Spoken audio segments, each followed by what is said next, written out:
Well, hello everyone. This is Fadi, and I want to welcome you back to another episode of this series. And we have been really unpacking a lot of things, especially problems with the source material for Islam. And last time we compared it to, for instance, the available source material for the New Testament. Today I want to ask a question of Dr. J, and I want to say this. Dr. J, of course, welcome back. The question is, what would happen if we would compare the standard Islamic narrative, source, dating, to, let's say, the history of the United States?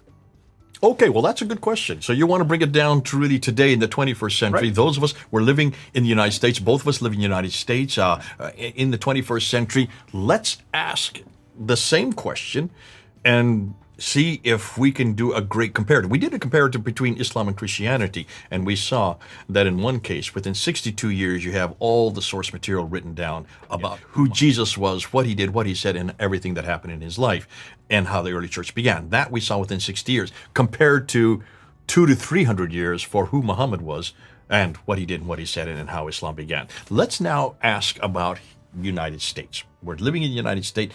But to do that, let's first start and remember what we said about Islam. So let's put that graph back up there. Let's go look at it. And here you can see the graph that we talked about. Now unpack that for us as you did before.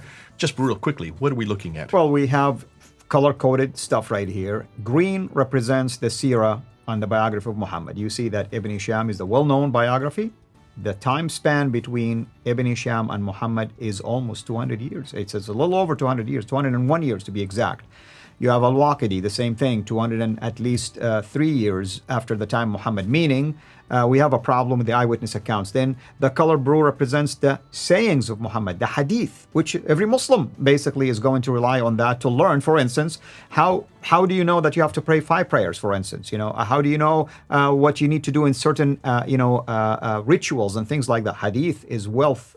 All the 5 stages of the Hajj are from this area. Exactly. But you don't have anything earlier than that. Exactly. Look at the dating. The date difference is 240 years between Bukhari, for instance, known as the authentic Sahih, compared to the time when Muhammad lived.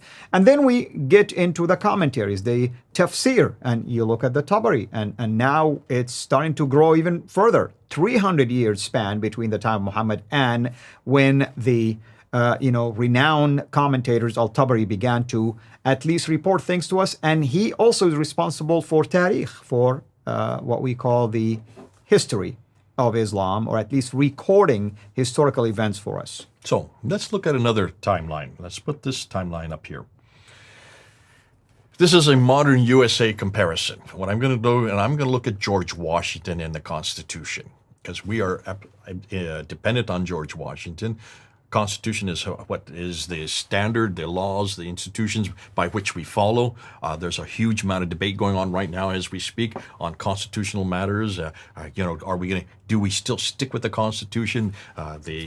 We have the Second Amendment that is being debated at the moment on gun ownership and what kind of guns. These are enormous matters for those of us in America, just like it would be enormous matters for Muslims. They need to go back to a category. They need to go back to a book or a man. They go back to Muhammad and the Quran.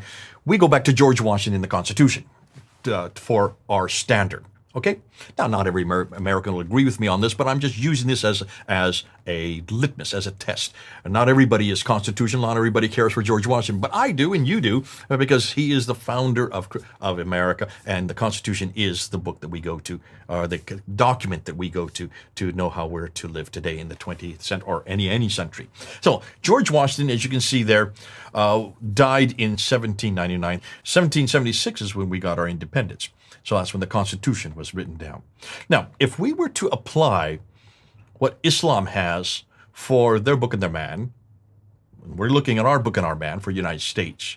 Right, and 23 years span. What an amazing thing, isn't it? So, that's right. What about his biography? So first, if we were to use the same category, the same time span, 201 years, as you noticed when we looked at the first graph, that means that we would not get the biography of Washington until 2000 AD. We're now in 2021. That means the biography of Washington would not have been written down, would not have existed except for 21 years ago, until 21 years ago. How does that make you feel? Well, I mean, I'll start to question everything about what Washington did or said, or if even he was responsible for the Constitution or for anything else related to the early history of the U.S. I mean, Okay, so Joe Blow was the one that wrote Yeah. the life of Washington.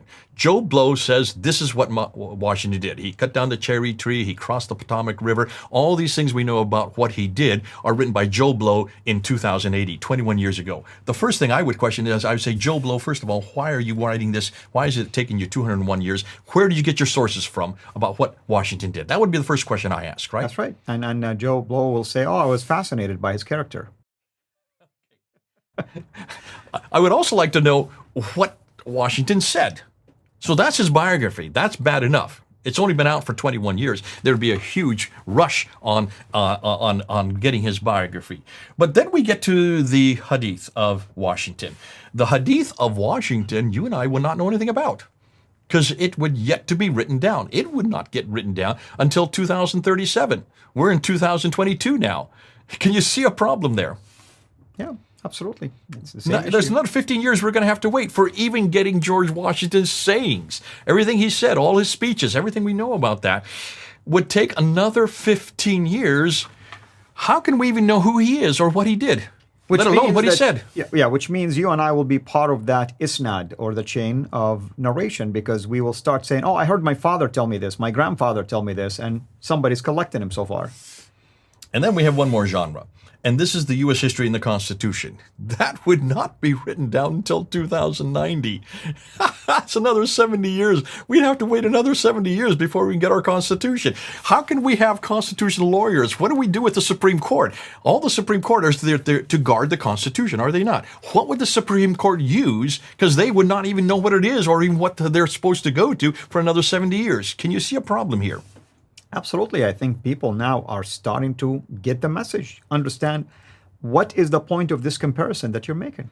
The point of the comparison is Muslims, and I'm talking to Muslims now, you need to see how damaging this is. You have always assumed that we're going to listen to you because you keep on telling us, Muhammad said this, Muhammad did this, I'm to say this, I'm to do this. I understand that. You do need a paradigm. You do need a model. You do need someone to follow. You do need to do what he did and what he said. And you've always told me that these are authoritative, and I've always believed you. So is Al-Fadi. He grew up believing you. But now we're saying, hold on a minute, you've got a problem here. Looking at this graph, when we realize that those of us who are Americans, what Washington did and said, not that we follow what Washington did and said, but we want to know who the founder of our country is, what he did and what he said. If that didn't even begin to get written down for 15 years ago, and yet we have to wait another 15 years for it to even know what he said, we're going to have to wait 70 years to even know what our Constitution is. We would be in a dilemma in the 21st century, really supporting our founder. And let's use this comparison. I mean, let's say when I came to Christ and left Islam, it is these kind of datings that were important for me when it comes to the dating of the Bible and the dating of when Jesus lived, when was the resurrection took place, and so on and so forth.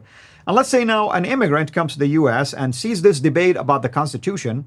They're going to go and look at the sources, right? I mean, they say, oh, why is everybody debating this? And what are they basing their assumptions on, or their assertions on, or their evidence on? If they see a gap like this, they may make a decision and say, well, I see the point of those who are rejecting the Constitution because you don't have evidence to back it up.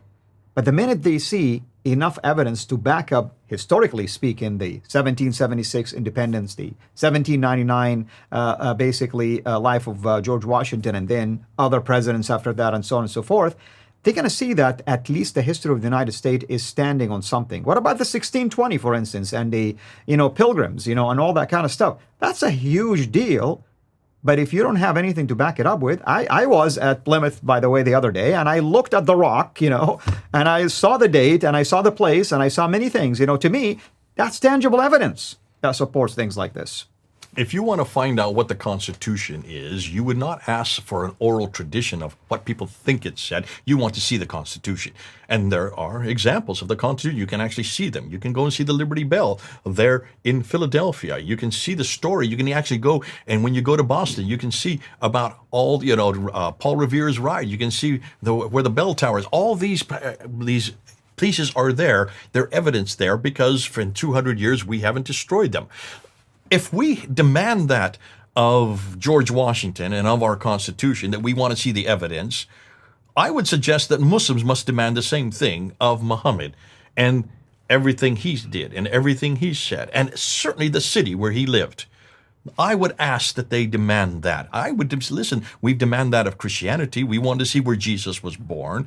We want to see in Bethlehem. We know that city exists. We want to see where he grew up in Nazareth. We know that exists. We want to see where he died in Jerusalem. We want to even see where the hill Golgotha is. These are the things we demand of Jesus Christ, and we're talking about 2,000 years ago.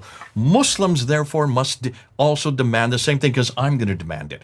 If they really do want us to believe in this guy named Muhammad, if they really want us to believe in how Islam began, if they really want us to believe in this book called the Quran, and they really want us to believe in this place called Mecca, then prove it from the 7th century. Show me at least any of these from that century. We've done, you can see the problem with just a simple graph with George Washington. We showed you also with this, comparing Christianity and Islam and our sources. Now I demand that of Islam. You've heard the man. Till next time, have a blessed day.